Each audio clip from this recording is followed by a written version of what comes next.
Pour la première fois depuis le début de la guerre en Ukraine, des soldats russes ont volontairement pénétré le territoire de l'OTAN. La Pologne et l'Estonie viennent d'activer l'article 4 du traité, une procédure ultra rare qui signifie « Attention, nous sommes sous menace directe ». L'engrenage vers une escalade majeure est en marche. Salut, c'est Jana, et voici votre débrief. On va décrypter ce qui pourrait être le début d'un conflit beaucoup plus large, et on fera le tour de l'actu française en 5 minutes. Alors, que s'est-il passé exactement ? Des petits groupes de soldats russes ont franchi la frontière, soi-disant en poursuivant des combattants ukrainiens. Pour les experts, c'est un test délibéré de Poutine. Son but ? Voir jusqu'où il peut aller sans déclencher une réponse militaire massive de l'Alliance Atlantique. L'activation de l'article 4, c'est un signal d'alerte maximale, tous les pays membres vont se concerter d'urgence pour décider d'une réponse. Tous les scénarios sont sur la table. Preuve que la mobilisation du 18 septembre a créé un séisme politique, le Premier ministre, Sébastien Lecornu, est monté au créneau. Il a convoqué l'intersyndicale à une réunion de concertation, sans précondition, mercredi prochain, à Matignon. Ce n'est plus un simple ministre qui gère le dossier, c'est le numéro 2 du gouvernement qui prend les choses en main personnellement pour tenter d'éteindre l'incendie social.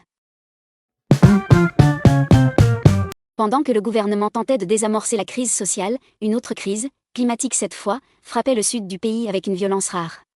Comme nous l'anticipions hier, l'alerte météo s'est concrétisée.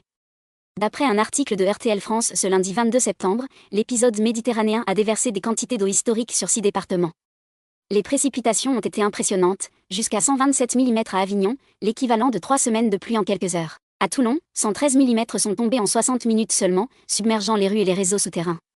Les pompiers ont réalisé plus de 250 interventions rien que dans les Bouches-du-Rhône. Les conséquences ont été lourdes, inondations urbaines massives, coupures de courant pour des milliers de foyers, et même le report du match au MPSG. Un boulanger de Toulon témoigne, on est en train de nettoyer, la pharmacie à côté a aussi été inondée.